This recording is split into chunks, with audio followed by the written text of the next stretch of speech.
You need to watch this if you struggle with feeling powerless.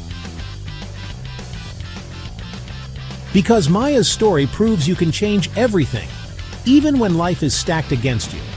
Let's dive into the world of Maya Adeyemi, a modern African heroine who starts as a starving, beaten stepchild at just 12 years old.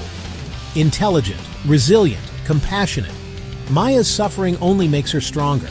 By 29, she's not just a survivor. She's the CEO of a $12 billion empire, serving poetic justice to those who doubted her. But every hero has a villain. Enter Gerald, her cruel stepfather.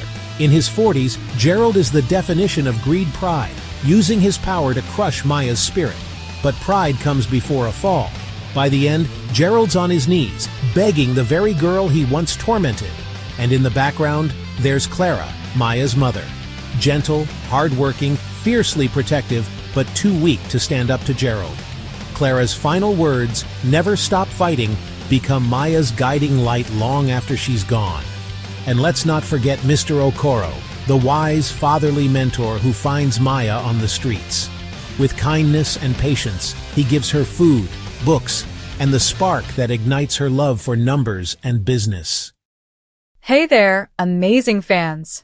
Before we dive into today's drama, don't forget to subscribe, smash that like button, and share your thoughts in the comments. Your support means the world to us. Now, welcome to another relaxing moment with Sugar Stories. Grab a seat, sit back, relax, and let's journey into the story together.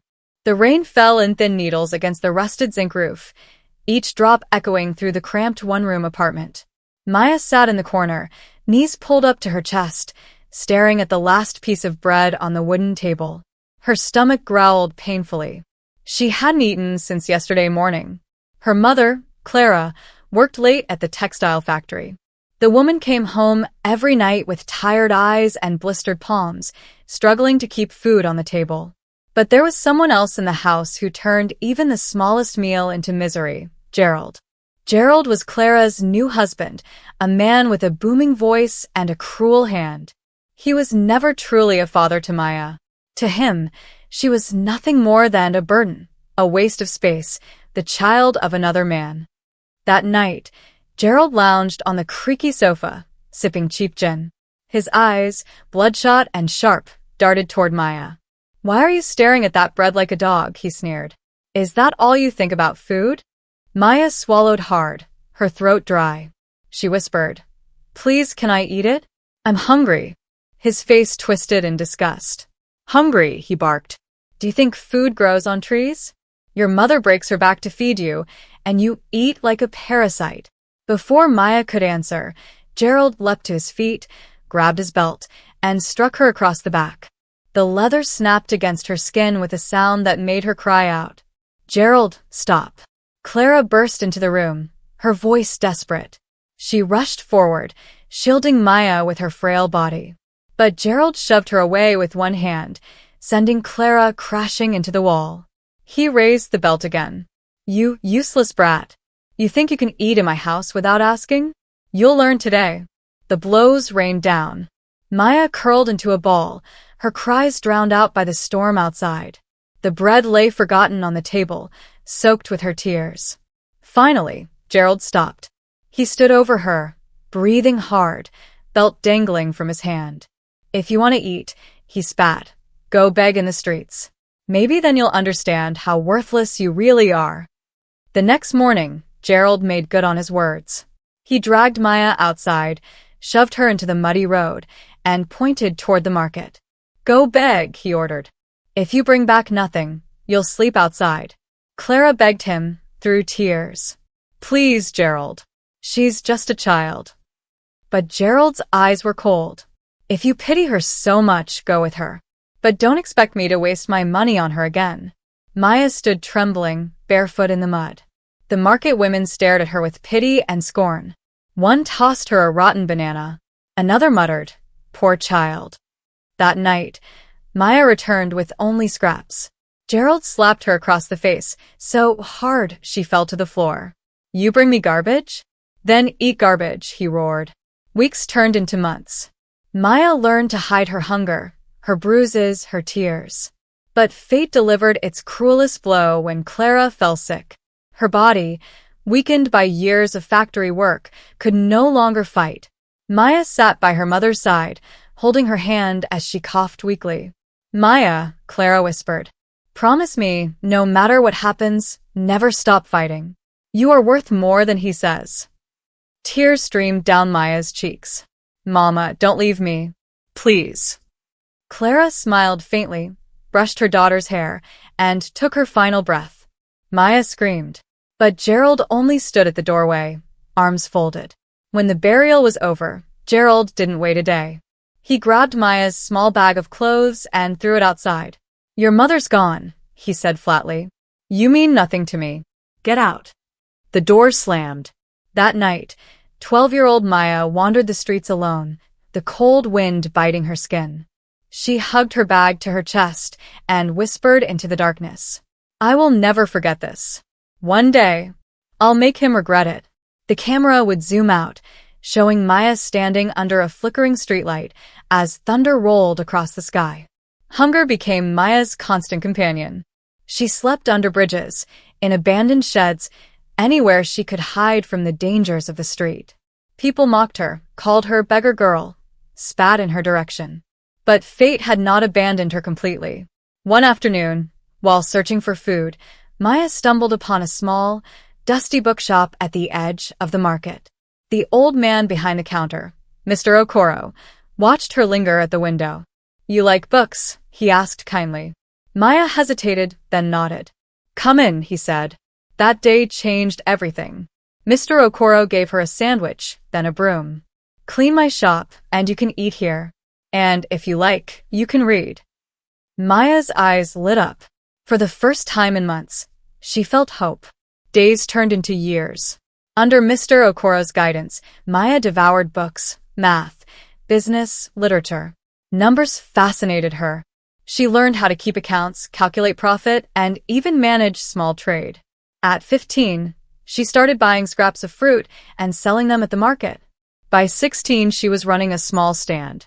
Every coin she earned, she saved. One afternoon, Gerald passed by with his friends. He spotted her selling oranges and smirked. "Look at her," he said loudly. "Even dogs will eat better than you, Maya. You'll never be anything more than a street rat." His words burned, but they fueled her fire. "I'll show you," she muttered under her breath. "One day, you'll bow to me." Her chance came when Mr. Okoro introduced her to a teacher who saw her potential. Through sheer brilliance, Maya earned a scholarship to a prestigious university. At university, Maya's sharp mind dazzled professors. She created a logistics app that helped small traders move goods faster and cheaper. Investors took notice. But success didn't come easy. One of her partners betrayed her, stealing money and nearly collapsing the startup. Maya cried herself to sleep that night, but in the morning, she remembered Gerald's laughter and Clara's final words. "No matter what happens, never stop fighting." She rebuilt. By 29, Maya was no longer the barefoot girl on the streets. She was Maya Adeyemi, CEO of a logistics empire valued at $12 billion. Her company had offices in Lagos, New York, and Dubai. Her face graced magazines. Her speeches inspired millions. But while the world celebrated her, Gerald's life crumbled. His drinking destroyed his health, his gambling destroyed his savings, and his second wife abandoned him. One evening, Gerald sat in his crumbling shack, watching a flickering television borrowed from a neighbor. The news anchor announced, "And here she is, the youngest billionaire in Africa, Maya Adeyemi." Gerald froze.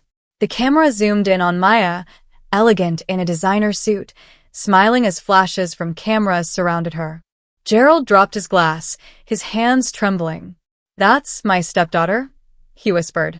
Gerald stares at the screen in disbelief as Maya's face shines back at him. Pride couldn't fill Gerald's stomach.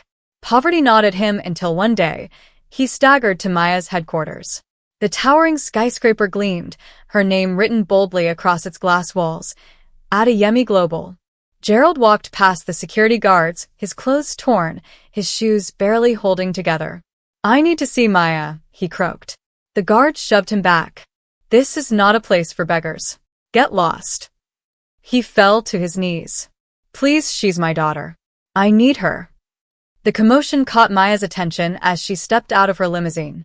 Dressed in an elegant white suit, she stopped when she saw him. Let him in, she said quietly. The guards hesitated but obeyed. Gerald's eyes widened as Maya approached, her heels clicking against the marble floor. She looked every inch a queen, confident, powerful, untouchable. Maya, he whispered, his voice breaking. It's me, Gerald, your father. Her expression was icy. You are not my father, she said calmly. You are the man who beat me, starved me, threw me into the streets. Gerald dropped to his knees, tears streaming down his face. I was wrong. I was cruel. Forgive me. I have nothing. Please help me. The lobby grew silent. Staff and visitors stopped to watch. Maya's eyes glistened, but her voice was steady. When I was 12, I begged you for food. Do you remember what you did? Gerald sobbed. Maya, please. She leaned closer, her voice sharp as glass. I begged. And you beat me. Now you beg me. That's the justice of life. Gerald grabbed her feet, crying. Just give me a chance. Let me be part of your life. Maya stepped back. I'll feed you, Gerald. I'll give you a bed tonight. But you will never be part of my life again. I will never call you family. Her words struck him harder than any blow. As Gerald wept on the floor, the billionaire turned and walked away, her empire waiting. He beat his stepdaughter for being poor. He threw her into the streets with nothing. But fate has a way of turning tables. Today, the same hands that once struck her now beg her for mercy. Some wounds may heal, but some scars never fade. Tell me, if you were Maya, would you forgive him?